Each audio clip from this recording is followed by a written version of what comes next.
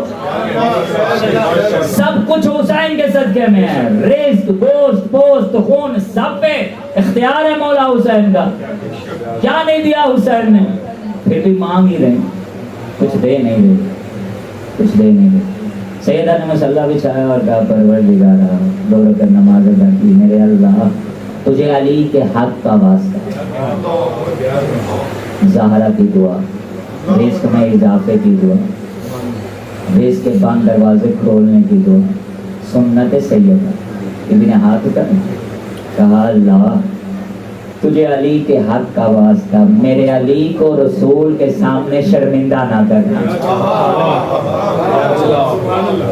اے اللہ میرے علی کے لیے رزق کے دروازے کھول دے، میرے اللہ میرے علی کی لاج رکھ، میرے علی کی عزت رکھ، تجھے علی کے حق کا واسطہ، علی کے حق کا واسطہ سیدہ دے رہی ہیں، ہاتھ جھکے نہیں تھے کہ خوان جنت نازل ہو۔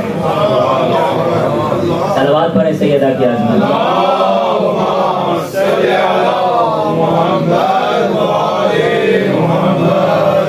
سیدہ نے خوان دیکھا، سجدہ شکر بجا لائی، میرے اللہ تیرا لاکھ لاکھ شکر ہے، تو نے اپنی کنیز کی دعا کو قبول کیا، اپنے حجاب کی دعا کو تو نے قبول کیا، اپنی غیرت کا تو نے لاج رکھا، اے اللہ تیرا لاکھ لاکھ شکر ہے۔ سیدہ کی دعا قبول ہوئی، سیدہ نے مصلی سمیت علی کو آواز دی، وارث کو آواز دی، علی خوان جنت لے کے دسترخوان پہ آئے، رسول اللہ نے تناول کیا، ہر لقمے پہ رسول مسکرا کے کہتے تھے واہ زہرا، ہر لقمے پہ کہتے تھے واہ زہرا، واہ زہرا۔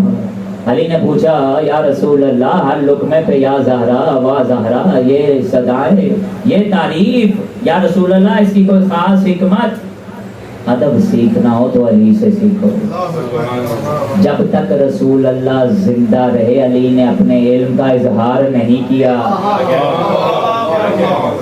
یہ ہے لبیک یا رسول اللہ کہ جب تک رسول دنیا میں موجود رہے علی نے اپنی عظمت کا بھی اظہار نہیں کیا، علی نے اپنے کمالات کا بھی اظہار نہیں کیا، علی نے اپنی ایمانی غیرت کا بھی اظہار نہیں کیا، علی نے ولایت اللہ کا بھی اظہار نہیں کیا۔ کیوں؟ علی کا عظیم مولا زندہ تھا، علی کا بھی آقا زندہ تھا، علی کا بھی شہنشاہ زندہ تھا۔ کہا یا رسول اللہ اس تعریف کی کوئی خاص وجہ؟ کہا علی معلوم ہوتا ہے یہ کھانا تیرے گھر کا نہیں ہے، علی معلوم ہوتا ہے کہ تیرے گھر میں اللہ نے اپنے گھر سے کھانا بھیجا۔ علی یہ میری سیدہ کی عزت کی قسم ہے کہ یہ جو کھانا میں کھا رہا ہوں نا یہ جنت کی خوشبو دے رہا ہے، جنت کا کھانا کھا رہا ہوں۔ اور سیدہ کے پاس آ کے کہا سیدہ میں تیرا شکریہ ادا کرنے آیا ہوں، آج تیری وجہ سے مجھے اور میرے اصحاب کو جنت کا کھانا کھانے کو زہرا وہ جو اصحاب رسول کو دنیا میں رہتے ہوئے جنت کے کھانے کھلائے اسے زہرا کہتے ہیں۔ رسول اللہ نے دیکھا زہرا کی طرف اور کہا فاطمہ انتی سیدۃ نساء العالمین، اے شہزادی تو تمام عالمین کی عورتوں کی سردار ہے، جس کی دعا خدا رد